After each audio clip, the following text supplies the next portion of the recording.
Levavot, aujourd'hui, le shiur, il est pour la refoua shelema de Malka Sultana Taita, Bat Florence Myriam Simcha. Et refoua shelema Rachel Bat Faiga. Tiye, la refoua shelema le Ranab, Evareem, Veshasa Gideem. Alors, va tomer hanefesh. Bitrila, Afalpi, Shnit Orarti Davot Hashem. La nefesh, c'est tous les bonnes midot. C'est la deuxième madriga de la personne, que même qu'elle s'est réveillée à la voix Hashem, a aidé chez la mati bidivre hayamim akadmonim chez Avru. La personne, elle réfléchit, et elle voit comment le monde s'est passé, comment la vie s'est passée. Ketsa ne'enshu hareshaim. Qui c'est qui peut croire? Prenons Hitler et Marchemo. Haman, ils ont grandi, roi du monde. Le monde entier, il avait peur d'eux. Ils ont fini. Haman pendu. Hitler caché comme un rat dans un bunker. Ouais. Saddam Hussein, il se prenait pour le roi du monde. Où il a fini? En train de boire de l'eau, en train d'être dans une cave pendant des années, pourchassé. Regarde qu'est-ce que le bien il a fait. Regarde qu'est-ce que le mal il a fait. Regarde le sourire qu'il avait Rav Chaim Kanievski. Regarde ce qu'à la fin de sa vie. Regarde 1 million de personnes à Levaya. Regarde tous les autres, comment ils finissent. On peut voir le bien et le mal. L'homme, il peut voir qu'à la fin de tout, les gens bien, ils sont récompensés, et les gens mal, ils sont punis. Kegon, Dohamaboul, regarde, les gens, ils ont profité, ils ont été là, ils ont fait toute la véro du monde. Comment ils ont fini? Sous l'eau. Dohapalaga, qu'est-ce que Baruch Hu, il a fait? Un tiers, il a rendu des singes, un tiers, il les a mélangés, et un tiers, il les a gardés. Ouais, Ve'adat, Korach, Vedomehem. Regarde Korach. Korach, il se prenait pour un dieu. Il a collé sur Moshe Rabbeinu, sur la Torah. Qu'est-ce qu'il a fini? Dans la terre. Et qui crie Moshe Emet, Vetorato Emet. Ve'ketzad, Kibloat Adikim Sachar. Regarde un peu. Avraham, Yitzhak, Yaakov, Moshe, Aaron, David, Yosef. Tout cela, des années plus tard. Comment on s'en rappelle de eux? Dohamidbar, Bechozot, même si l'homme y réfléchit à tout ça, il arrive souvent que quoi? Que c'est pas suffisant à l'homme pour pouvoir véritablement faire tchouva, avancer Hachem. C'est, on veut dire, historique. On a la difficulté à vivre avec ça. On raconte qu'il y avait un jour un homme, il est parti voir un riche. Il avait un cousin lointain il mariait un enfant et qui a besoin d'argent. Alors il est parti le voir, il dit voilà, ton cousin 3e degré, il marie, aide-le. Il lui a dit regarde, c'est un cousin éloigné, j'ai pas tellement de contact avec lui, je me sens pas l'obligation de l'aider. Alors le Rav lui dit est-ce que tu pries? Il dit bien sûr que je prie. Quand le Rabbi vous reproche que je ne prie pas, il dit bien sûr que tu pries, avec Shalom. Dis-moi comment tu commences à tes filles-là? Il dit Eloké Avraham, Eloké Yitzhak, Eloké Yaakov. Il dit dis-moi, combien lointain il est Avraham, Yitzhak et Yaakov? Il a 3000 ans. Et pourtant, tu t'en rappelles quand tu as besoin d'eux, tous les jours, Eloké Avraham, Eloké Yitzhak, Velo Yaakov. Alors sûrement que ton cousin au 3e degré, il est plus proche de toi que Avraham, Yitzhak et Yaakov, qui sont à 3000 ans d'extérieur de toi. Et pourtant, on a une connexion avec eux. Pareil, c'est vrai qu'on connaît Avraham, Yitzhak et Yaakov. C'est vrai tout cela. Mais quand il arrive, Beshaat Maaseh, dans l'action au quotidienne, c'est pas toujours facile de pouvoir appliquer toutes ces concepts-là pratico-pratiques. B'cholzot, ad asher nitbarer li emtsaout hachokma. L'homme, s'il comprend pas de lui-même l'importance de chaque chose, la Torah, alors même s'il sait la vérité, mais pourtant, il n'a pas. Tout le monde sait. Tout le monde sait, tu bois trop, tu es en danger. Et pourtant, tous les soirs, oublie la Torah, pas des juifs. Les gens, ils vont dans des bars et ils boivent. Ça veut dire que la réalité, elle est là. Et les gens, ils n'arrêtent pas. Ça veut dire que souvent, on peut voir les choses, mais tant et aussi longtemps que des fois, ça nous arrive pas. Ou qu'on comprend pas vraiment les choses. Pas parce que par connaissance, mais vraiment parce que tu le fais, alors tu peux pas avancer. Kima shizkarta ou emet. Parce que ça, c'est la vérité. L'homme, il doit se réveiller avec la Torah. Si l'homme juste il regarde à travers la connaissance de la Torah, ah ouais, le bon Dieu, il a dit. ça me touche pas. Mais quand l'homme, il va étudier, et qu'après l'autre, de lui-même, il dit, waouh, combien c'est Shabbat, comment c'est Boyom Tov, comment c'est important à chaque mitzvah, alors il comprend la chose, il intègre la chose. On pourrait dire, il y a deux choses. Il y a l'abstrait et le concret. Souvent, l'étude, elle peut être très abstraite, et automatiquement, l'homme, il n'arrive pas à transformer son action au quotidien. Comment il peut le faire? Seulement et uniquement à travers du concret. À travers que la personne elle-même, elle va se changer.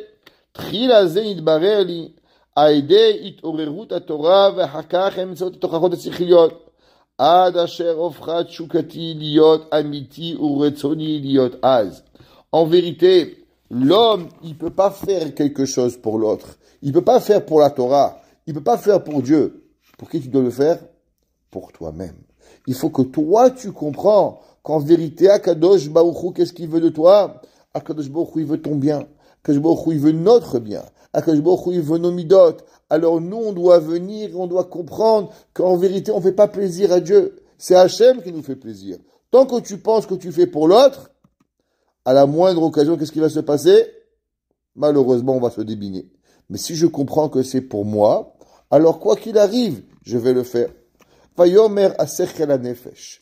Alors maintenant, le sechel, il va dire au nefesh, Imash izkarta ou emet, si behemet, ce que tu dis, c'est vrai, que behemet, tu as compris, à combien il faut devenir une meilleure personne, à combien tous les pas de notre vie, bechod derachecha, da'eu, qu'à chaque moment, on doit connaître Kadosh Baruch Hu, tifrosh kodem ochel hara, shadrigi labo.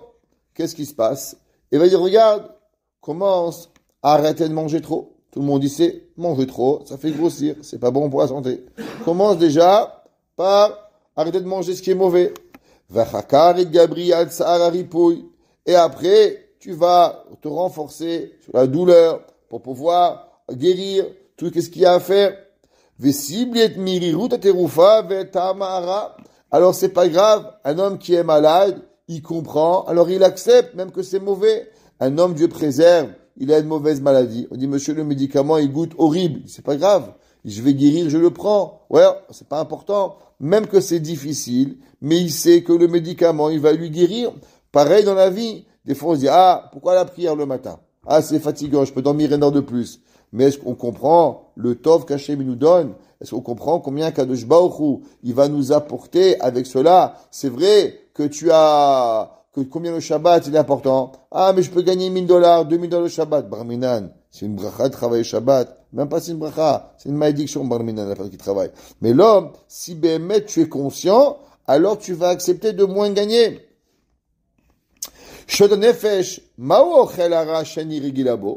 Alors c'est quoi, de quoi ce manger que tu parles? On parle du manger physique.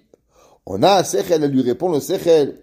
Imida hameguna shishtala le bereshit etzicha.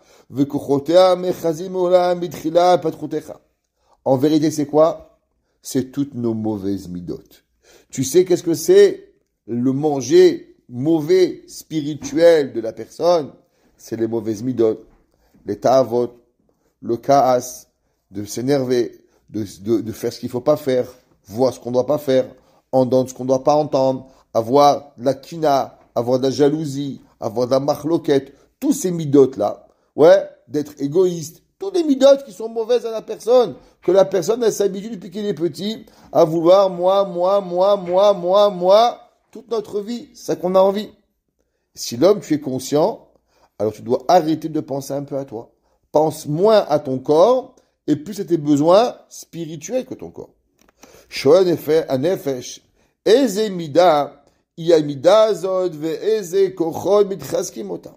Alors c'est quoi cette mauvaise mida que tu me parles? C'est quoi la chose que je dois m'empêcher? Ona sechel amidot amegulot shelaha chen rabot. On raconte qu'il y avait un jour un homme, il est parti voir Rabbi Israël Salanter. Il lui a dit, Rabbi, j'ai que 5 minutes à étudier par jour. Qu'est-ce que je dois étudier? Et il dit du moussard. Un élève, il lui a dit, Rabbi, un homme qui a 5 minutes, pourquoi vous ne lui faites pas étudier la halakha? Au moins qu'il apprend un peu de halakha, ça va se comporter. Il a dit Rabbi Israël Salanter, celui qui étudie 5 minutes de moussard, il va comprendre qu'il a en vérité 2 heures par jour à étudier. Ça veut dire le Yetzer Hara, il te dit, t'as 5 minutes. Ah, tu vas prendre une halakha, tu vas te calmer. Quand tu vas commencer à apprendre le moussard, tu vas voir à combien tu dois travailler. Il y a des personnes, souvent, qu'est-ce qu'il y a? La personne, il se rend même pas compte de combien de mauvais minutes il a. Il dit, mais de quoi je dois travailler? Une personne qui comprend pas à combien de mauvaises midotes il a, c'est qu'il ne comprend même pas, be'emet, où commencer. Arbe shorshan vikaren shnaim. En vérité, il y a 2 mauvaises midotes qui sont à la base. Achati, ahavat, anaot, aguf. La première, c'est le plaisir personnel. Généralement, avec quoi on est dirigé, toutes nos décisions, elles sont basées sur la première des mauvaises midotes, le plaisir. On réfléchit au plaisir corporel. Ça veut dire, une personne, elle veut manger, elle réfléchit. Je mange Chalav Israël, je mange pas Chalav Israël. La première question que tu vas se poser, ah oui, mais comment on va faire quand je vais manger la glace? Comment je vais faire quand je vais être à Tombouctou et j'ai envie de manger une bonne glace au lait? Je comprends pas. Une mitzvah versus un plaisir. Oui, mais moi j'aime bien manger. Comment je vais manger kasher? Mais alors ça veut dire que je pourrais plus manger dans tous les sushis que je veux? Qu'est-ce que tu réfléchis? Une mitzvah versus un plaisir. Chaque chose que l'on a, une personne dit tarata mishpacha. Je fais ou je fais pas? Ah, mais ça va être difficile. Il n'y a pas longtemps, il y a un couple. Malheureusement, je voulais les aider. Et une des raisons qu'ils n'ont pas voulu être aidés, c'est qu'ils n'ont pas voulu faire tarata mishpacha. Ça veut dire que le plaisir, ce plaisir-là, il a été tellement fort qu'il s'est pas rendu compte qu'en vérité, il va gâcher sa vie. Parce que sans Torah, sans Ahava, sans Ira, arrivé au Lamaba, Hayenitzrim, on lui propose la vie éternelle à lui, à ses enfants, à toute sa famille. Et pourquoi il lâche? Pour des plaisirs corporels. Ça veut dire que chacun de nous, en vérité, la première réaction que nous avons, à chaque fois qu'il y a spiritualité, il faut que ça rentre dans nos plaisirs corporels. Si ça rentre, c'est bien. Si ça rentre pas, on a des difficultés. Et on est géré par ces plaisirs. Manger, boire, dormir, s'amuser. Et c'est ça la première clé qu'il faut enlever, savoir être capable d'enlever des plaisirs personnels pour pouvoir grandir. J'en ai un chiot dans quelque part, je ne vais pas dire où. Et je leur ai demandé une question. Qu'est-ce qu'on fait si quelqu'un il a soif avant le kidouche? Est-ce qu'il peut boire? La majorité des gens ils ont dit, j'ai pas dit il va mourir de soif. Je dis il a soif. Ben, on va pas rester avec la soif. Ça, c'est ce qu'on appelle une réponse goufanite. Tu vas demander à n'importe quel bachou yeshiva, qu'est-ce qu'on fait quand on a soif? Ben, je bois pas. J'ai soif, je reste avec ma soif. Je suis pas en train de mourir, non? Si tu vas mourir de soif, tu auras de boire, puis quoi nefesh. Sinon, tous les vendredis soirs, j'arrive chez moi, assoiffé. On va à Mincha, on va à Mariv, on fait Shirachirim, on chante, on fait un Dvar Torah. J'arrive à la maison, je suis assoiffé tous les vendredis soirs. Et pourtant, ça t'empêche de boire avant Kiddush, Chalav Shalom, on ne boit pas avant Kiddush. Pourquoi? À cause qu'il y a la mitzvah. Ça veut dire que celui qui comprend combien Kadosh Baruch Hu il est important, alors il comprend qu'on mange pas, qu'on boit pas, avant que la mitzvah, elle soit faite. Pourquoi? Parce qu'on sait que le sachar à mitzvah, il est plus grand pour pouvoir y arriver. Il y a des gens, ils arrivent à la maison. Shalom Aleichem. Tout ça pour faire vite manger et vite boire. Et chacham, est-ce que tu comprends un peu l'importance de Shalom Aleichem? T'as mené malachim, tu bénis ta semaine, Eshet Chayil, quand tu es Eshet Chayil, tu es Metaken, toutes les avérotes qui ont à voir dans la Torah avec Aleph, Bet, Gimel, c'est qui Eshet Chayil, c'est la Neshama. La Neshama, elle souffre quand elle revoit maintenant Neshama Yetera, alors elle a de la difficulté à respirer. Alors avec le Eshet Chayil, on la remet en place, on lui donne un petit coup incroyable, tu répares tout ce que tu as fait cette semaine. Tu es tellement pressé que tu ne peux pas chanter 2 minutes de plus, tu vas y arriver. Ces gens, malheureusement, ils n'ont pas compris l'importance du Eshet Chayil. Ils croient qu'ils font plaisir à leurs femmes. mais ils se font que plaisir à eux-mêmes. Ils n'ont pas compris l'importance. Et pour eux, boire un verre de vin ou un verre de Coca-Cola ou manger une chouchouka piquante, elle est plus importante que de dire Réchet Trahi ou de chanter ou de dire Mizmor et David. Ouais. Vaishtia vieter tzorke gufecha. Umidazu lamata mishichnecha hara sheu gufecha. Et d'où l'homme, il apprend tout ça? Ben parce que le meilleur ami de l'homme, c'est le corps. Et le corps n'a que des envies. Le corps, il a rien, il donne rien, le corps. Qu'est-ce qu'il fait le corps? Le corps, il veut juste prendre. Regarde, dès que tu commences un peu à trop travailler avec ton corps, t'as mal au bras, t'as mal aux pieds, tu transpires. Qu'est-ce qui se passe? Je comprends pas. Je te nourris tous les jours. Je te donne à manger, je te donne à boire. Dès que je commence à te demander un peu d'effort, qu'est-ce que tu fais? Ah, j'ai mal au dos. Ah, j'ai mal aux pieds. Regarde comment le corps, il est égoïste. Tu le nourris tous les jours. Tu t'occupes de lui, tu le laves, tu le coiffes. Et le moindre effort que tu lui demandes, qu'est-ce qu'il te répond le corps? Ah, j'ai mal à l'orteil. Ah, j'ai mal au bras. Ah, j'ai de l'arthrite.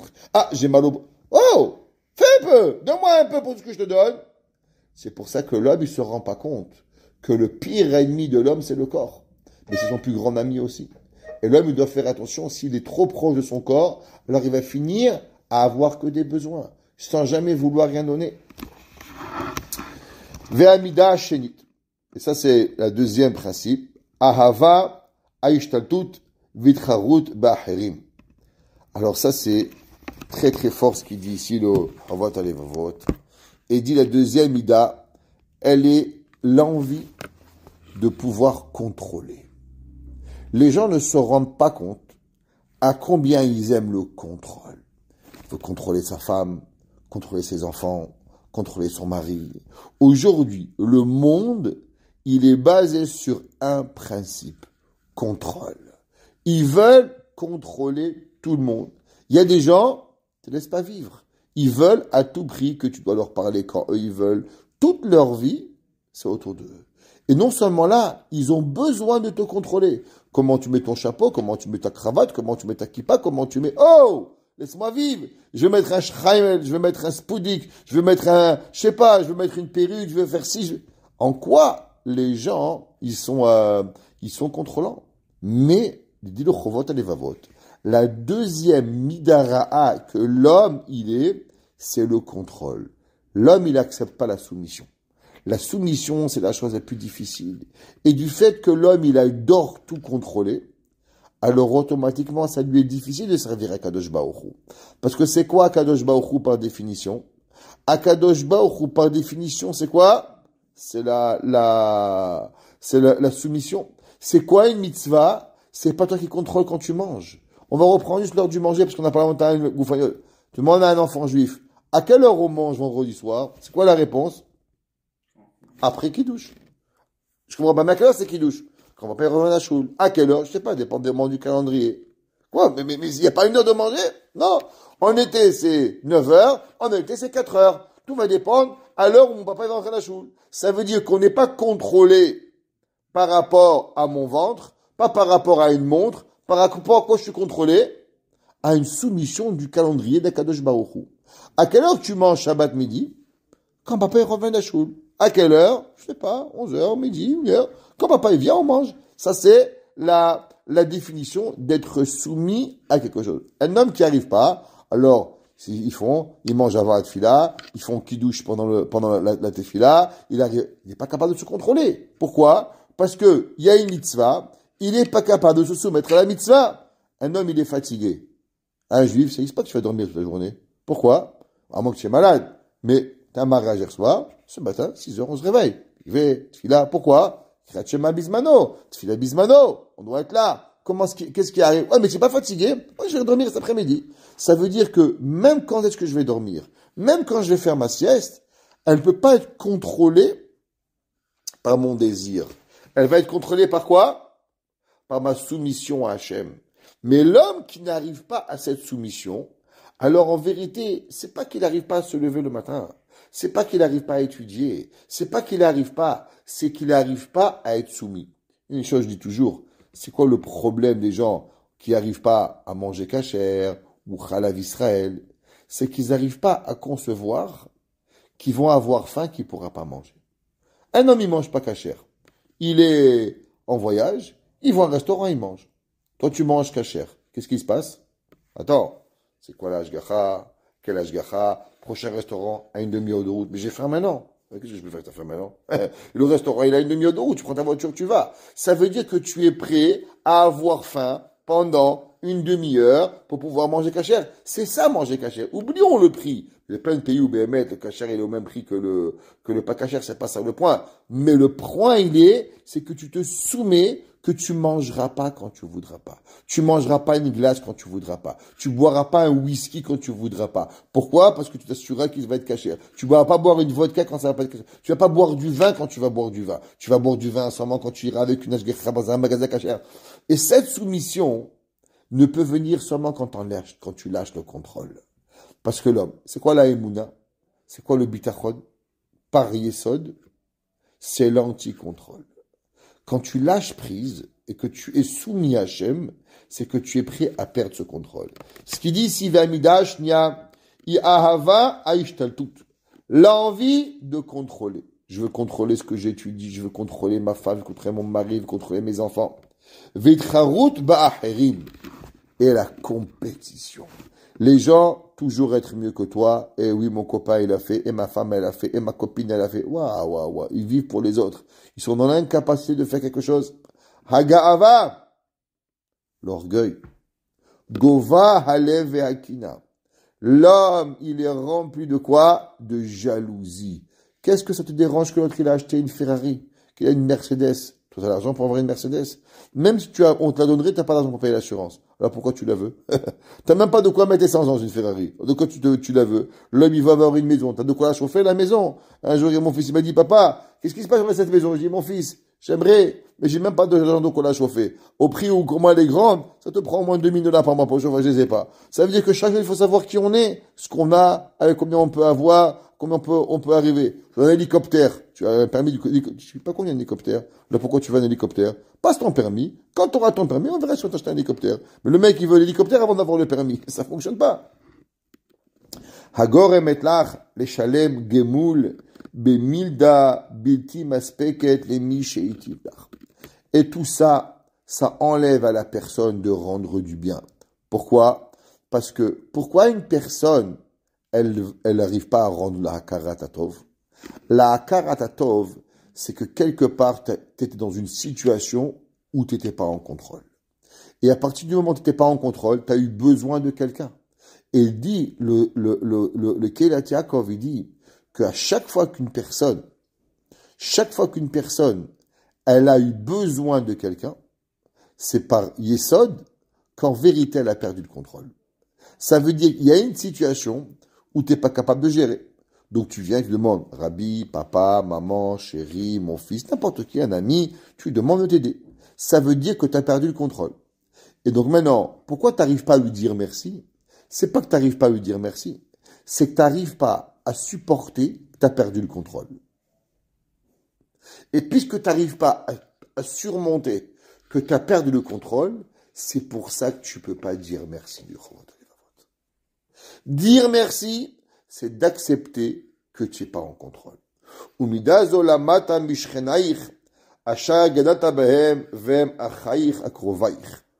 Et tu sais d'où on apprend tout ça? Eh bien ça, on apprend malheureusement notre entourage. Notre entourage, c'est lui. D'où on sait la première compétition du monde, c'est qui? Caïn et Hevel. Caïn et Hevel, ils ont créé quoi? Ils ont créé la discorde du contrôle. Qui va contrôler qui? La kina, la ta'ava, la ga'ava. Tous ces midotes. Souvent, quand on vit dans une famille, eh ben, toutes ces mauvaises midotes, elles sont là. Le contrôle.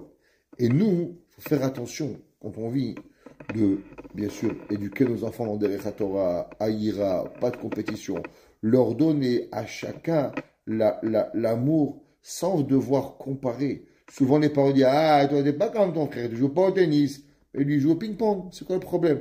Ah, toi, t'es pas mathématicien comme ton beau-frère. Comme il a dit un jour un rabbin, on lui a dit, vous savez, on a demandé à Rav Citruc, il a dit, quand ils sont venus voir sa maman, il dit, madame, ça vous fait quoi de savoir le premier juif tunisien qui est devenu grand rabbin de France? Ça vous fait quoi de devenir la mère, la maman séfarade du grand rabbin de France? Qu'est-ce qu'elle a répondu? Ben, son frère, lui, il est médecin. Ça veut dire que quelque part, on le compare. Alors, t'as un frère médecin, t'as un frère fils rabbin, Ma'abaya.